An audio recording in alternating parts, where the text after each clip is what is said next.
Should the Falcons keep or cut Grady Jarrett and Kaleb McGary?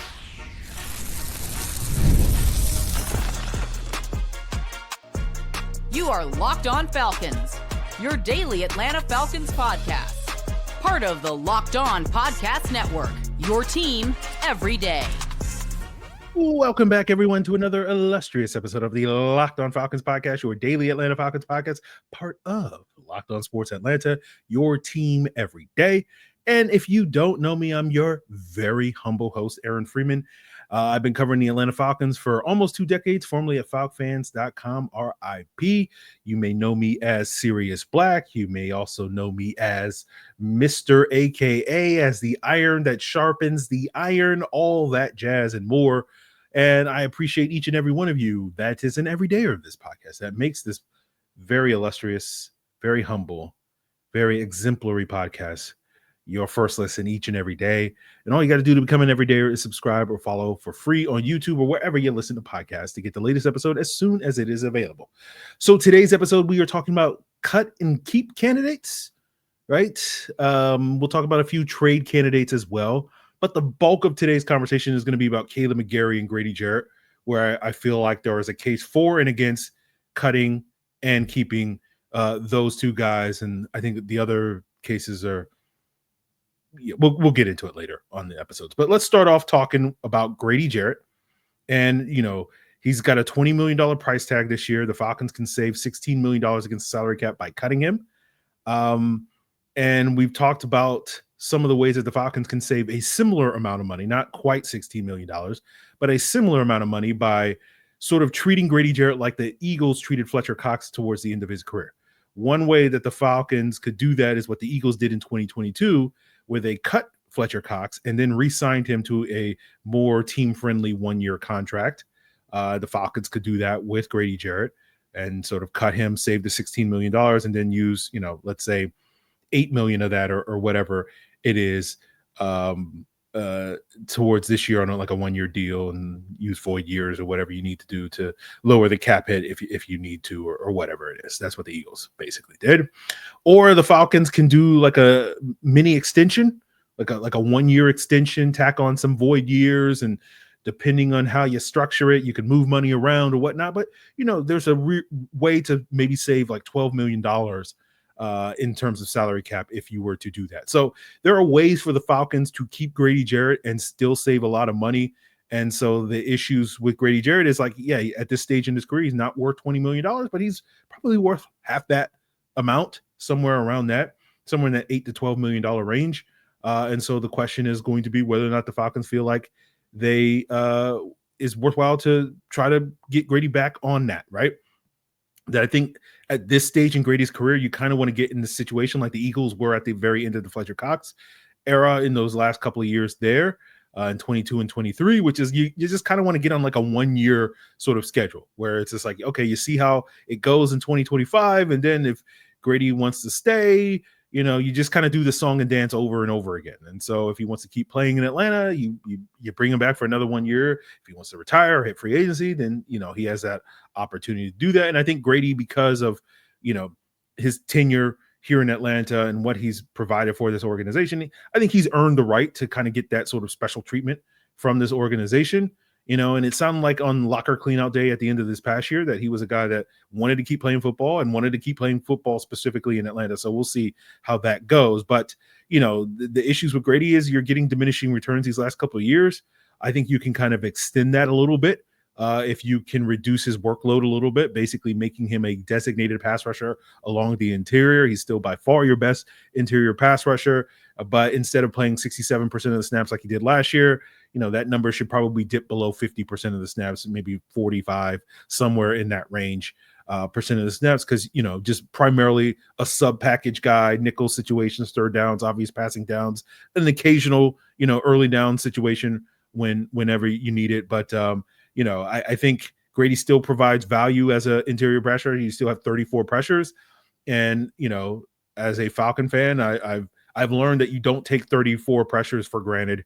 And you can't be frivolous with just like, oh, well, we'll find a way to replace 34 pressures for the Atlanta Falcons. Now, other teams can look at 34 pressures and be like, yeah, we can find somebody for 34 pressures. But the Atlanta Falcons, for 2 decades have struggled to find 34 pressures.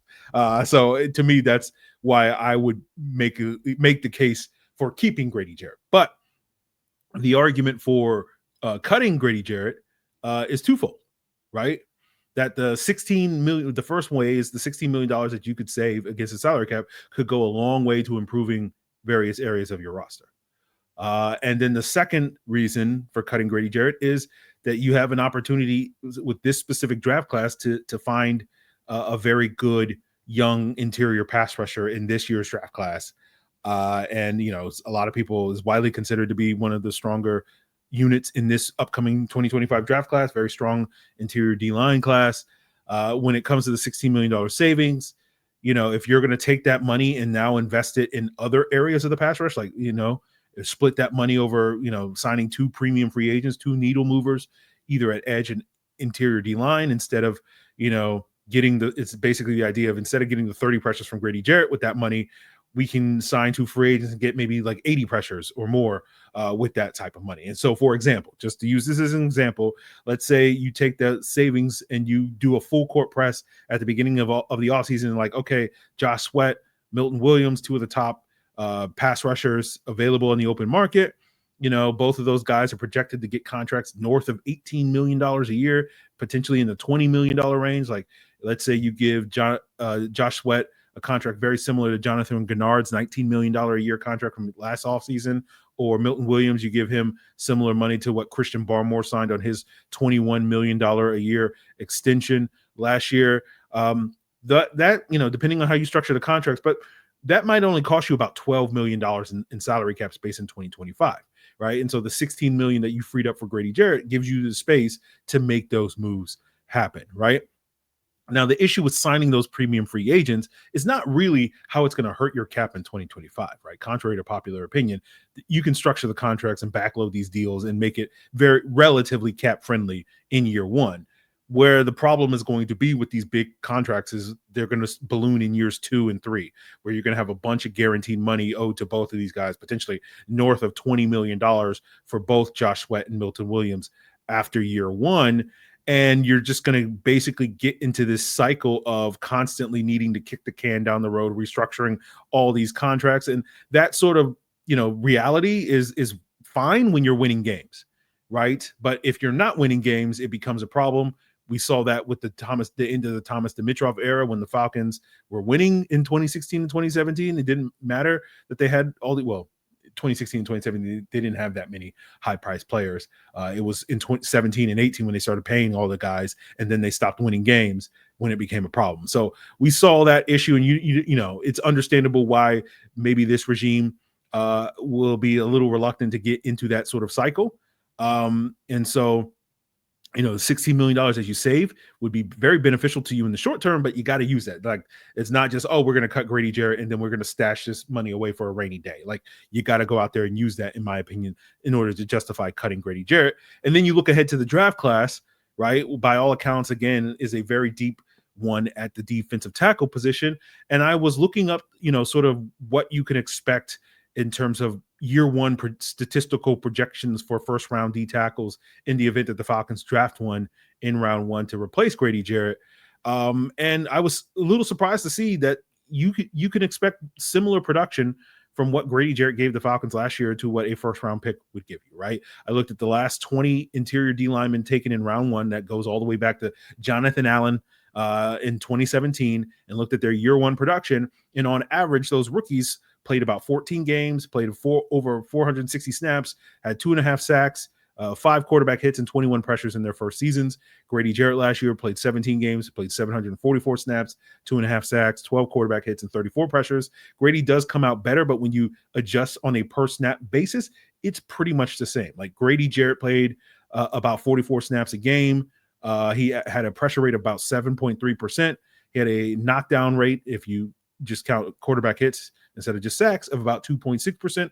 Your average first round D tackle has a pressure rate of about 7.6% and a knockdown rate of about 1.9%. So, and again, if we're assuming that Grady Jarrett's going to see a significant reduction in snaps, it basically works out to what you're expecting an average interior defensive tackle in round 1, playing around 400, 500 snaps. That's probably what we can estimate in terms of what I'm saying I would like to see Grady Jarrett's role this upcoming season, where he only plays maybe 460, 400, 500 snaps or something like that. So I haven't watched all the sort of D tackles that are projected to be round one players like Derek Harmon of Oregon and Kenneth Grant of Michigan and Mason Graham of Michigan. I've seen flashes of them, but not enough. I did do a deeper dive of Walter Nolan of Ole Miss prior to the Senior Bowl.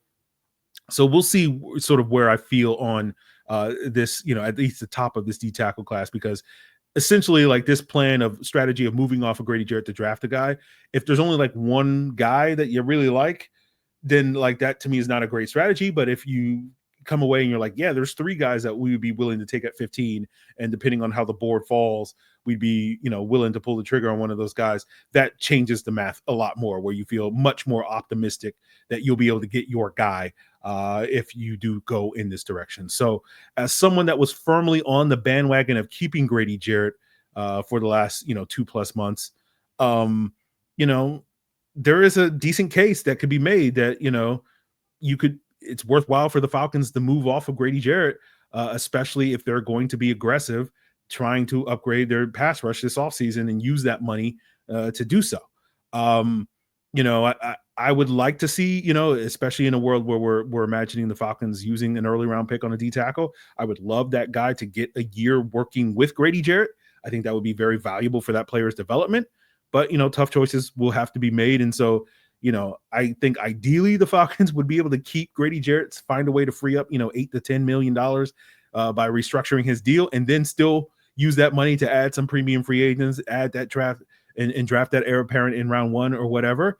And so all of a sudden that's your foursome, right? In terms of your sub packages, Grady Jarrett, that rookie, and two premium free agents. And then you're now in a position where Arnold Ebiketie and Caden Ellis go from basically being your number 1 and number 2 pass rushers to your number 5 and number 6 pass rushers. And that to me is the thing that I fantasize about when I lay, down at night in my bed thinking fantastical thoughts about the future of the Atlanta Falcons. Sorry, I got a little lost there. And so like that would be what I would like to see the Falcons do this offseason, but we know the Falcons ain't going to do that. So it's more of a pipe dream at this point in time. But we'll see. If they do decide to cut Grady Jarrett, which I would guess that they won't do it, but there is a case to be made if the Falcons are going to be very aggressive trying to upgrade their pass rush this offseason. But let's, see. We'll see what happens with that. But let's move the conversation to Kaleb McGary Island and see if this is the offseason where the Falcons finally get off Kaleb McGary Island as we continue today's Locked On Falcons. This is a message from our sponsor, Intuit TurboTax. Taxes was waiting and wondering and worrying if you were going to get any money back, and then waiting, wondering, and worrying some more. Now Taxes is matching with a TurboTax expert who can do your taxes as soon as today. An expert who gives your taxes their undivided attention as they work on your return, while you get real-time updates on their progress so you can focus on your day. An expert who will find every deduction possible, file every form, every investment, and everything with 100% accuracy. All so you can get the most money back guaranteed. No waiting, no wondering, no worries. Now this is Taxes. Get an expert now at TurboTax.com. Only available with TurboTax Live full service. Real-time updates only on iOS mobile app. See guarantee details at TurboTax.com/guarantees. So the Falcons can free up about $14.5 million by cutting their right tackle, Kaleb McGary. But the issue with cutting Kaleb McGary is the same issue that I talked with Jarvis Davis of Locked On Sports Atlanta on Friday's episode, which is who you getting to replace him. And it's not as if there's an abundance of options in free agency, right? Like, I think a 34-year-old Morgan Moses is probably the top right tackle heading to market. It's like, well, Mekhi Becton, he played for Dwayne Ledford at Louisville. You move him back to right tackle, but Becton was very upset about playing right tackle for the New York Jets and basically blamed the Jets moving him to right tackle for why he got hurt in 2021 and 2022. So I don't know if he'll be open to that idea, especially coming off the year he had at right guard for the Eagles. You go after Jedrick Wills, right, who was a middling left tackle for the last 4 or 5 years for Cleveland, but played right tackle at Alabama in college. So do you do that? Do you sign Dylan Radins from the Titans, who seems to be settling in at the right guard position, but had a stint at right tackle and was functional in that regard, and maybe hope that moving him full-time to that role is the solution? Do you wait to see what cap casualties there are, like Braden Smith with the Colts, Terrence Steele with the Cowboys, Titus Howard with the Texans, George Fant with, I don't even know where George Fant is now anymore, Seattle, the Jets, I don't know where he is. And then Braden Smith, you're like, oh, okay, like Braden Smith, but he stepped away from football at the end of last year, and no one really knows why. Like, he was dealing with some personal matters, so he may not even be playing football in 2025. So who knows about that? So, you go veteran, you go drafting the replacement, and if you need someone that's going to come in right away and give you, quality production right away as a starting right tackle in the NFL, you can't wait on that. That's a first round pick. You got to take that with 15 overall or whatever.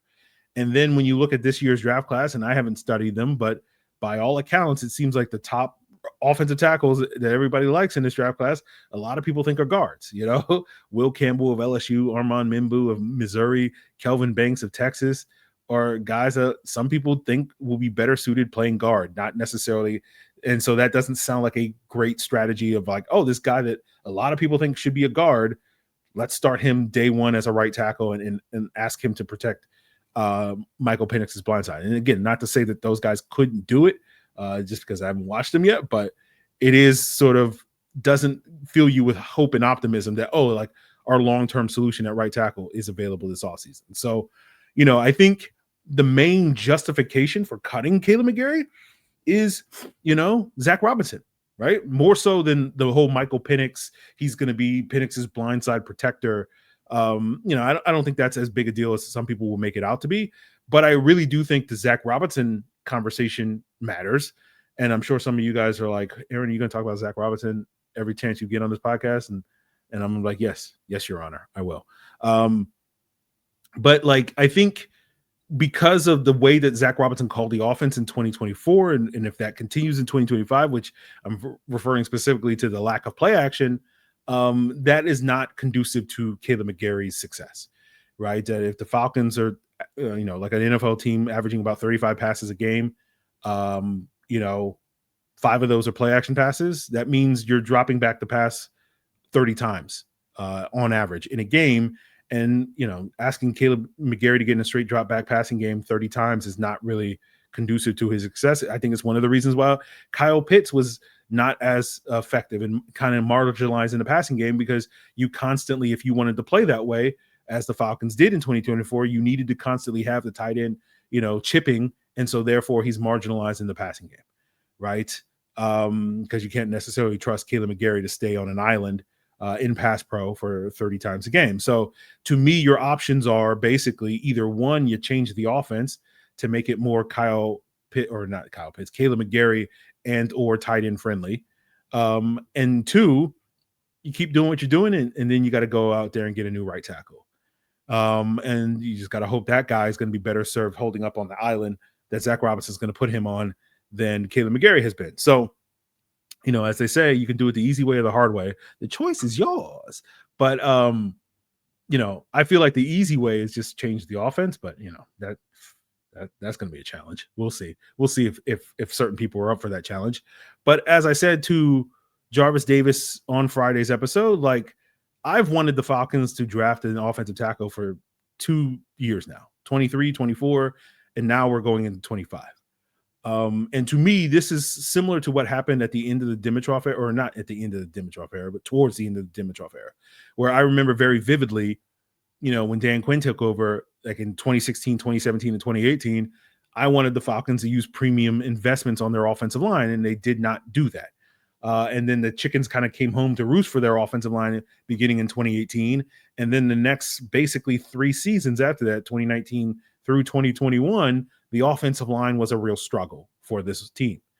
And I feel like, and they've gotten back on track these last couple of years, but I feel like this thing could easily fall apart similar to that because of the Falcons' tendency to just keep punting on drafting offensive linemen in the early to middle rounds like they should have been doing, right? Because the issue with that is it takes most offensive linemen, with the exception of basically first rounders and in the rare non-first rounder, but for the most part, it's just first rounders that are exception to this.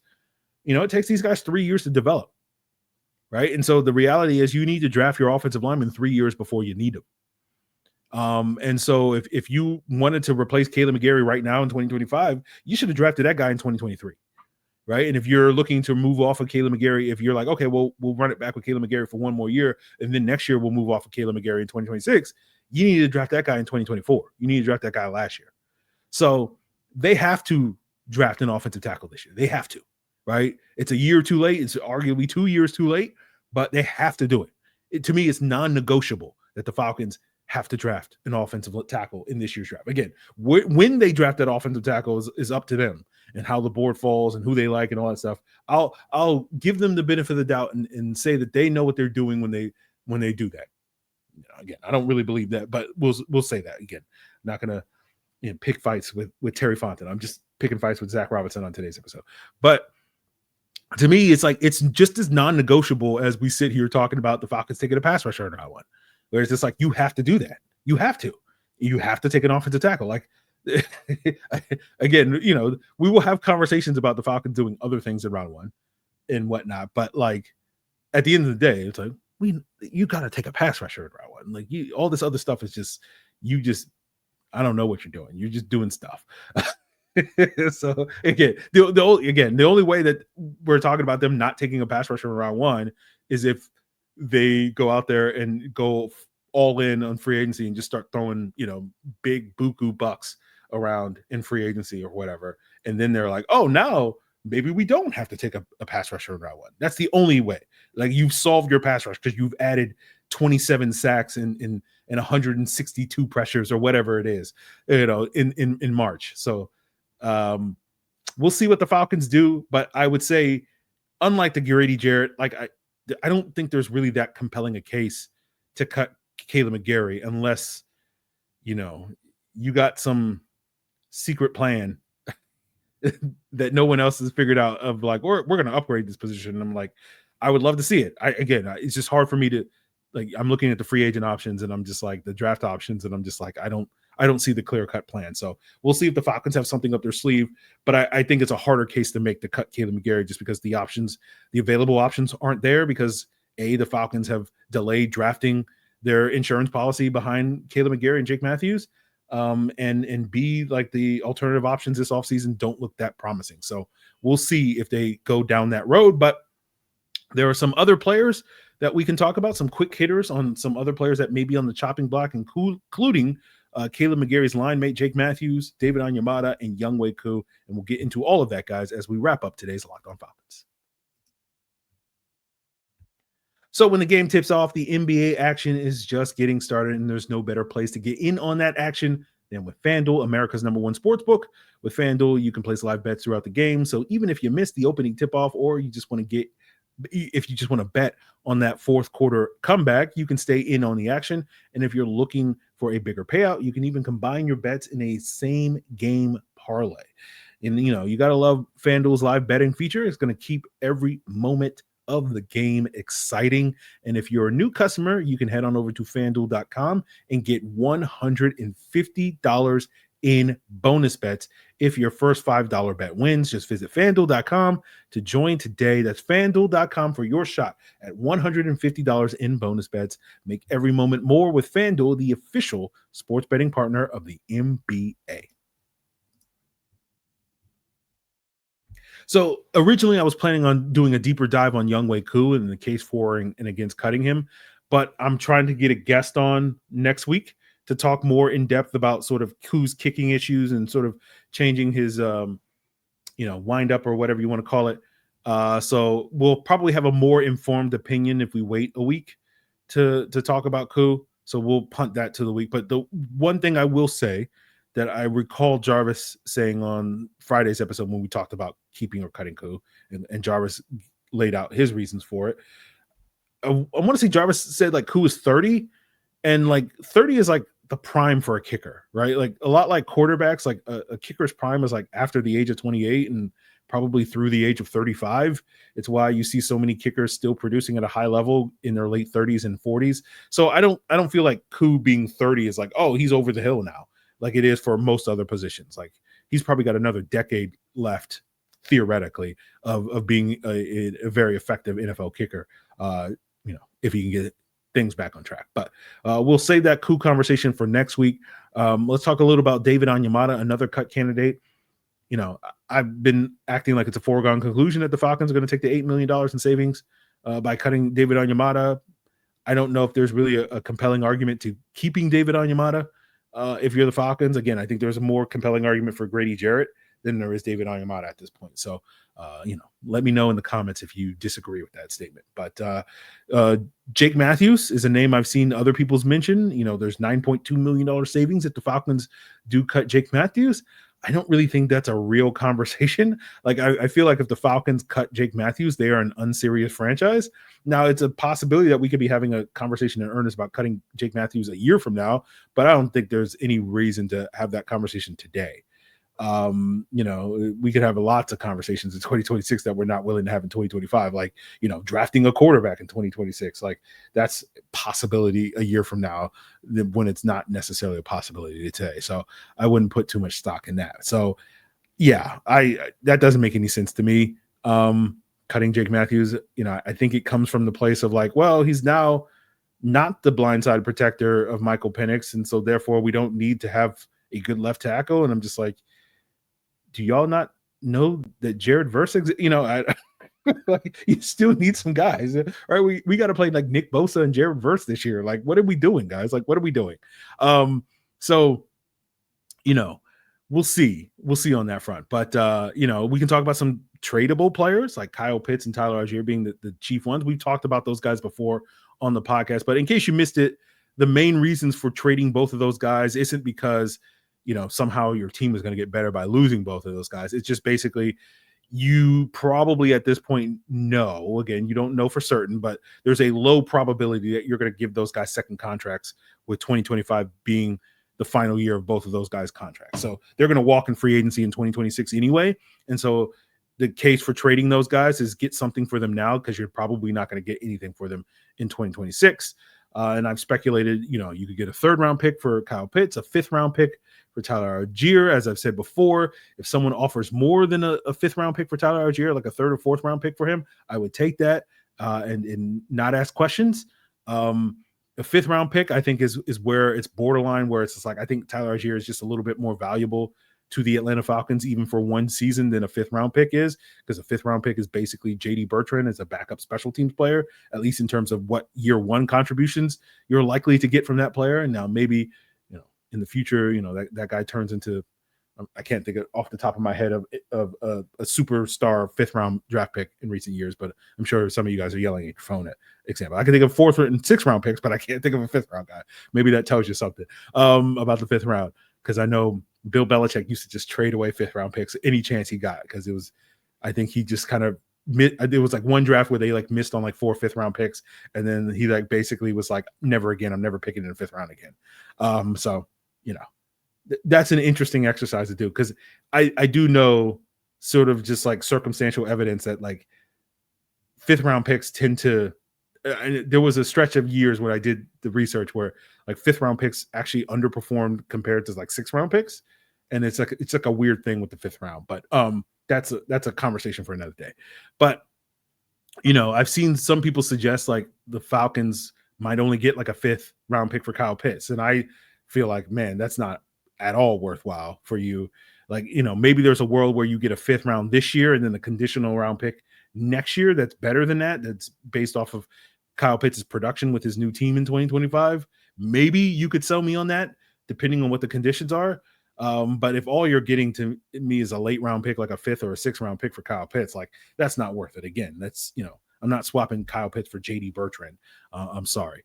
But no offense to JD Bertrand, but I'm just saying like that's a pretty average 5th round pick for you. And so, if that's the best offer a team is giving me, like, I'm like, give me a player or something, man. Like, you got to give me something that's going to help me win football games in 2025.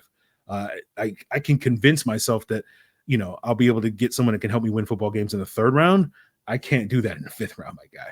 So we'll see on that. And then the final person who's a keep and cut candidate is, of course, Kirk Cousins. And we already know what's going to happen with Kirk Cousins. He's going to get cut as a post-June 1 designation at the beginning of the league year, circa March 12th or whatever. So there you go. I hope that's the comprehensive, keep or cut conversation that some of you guys have been looking for.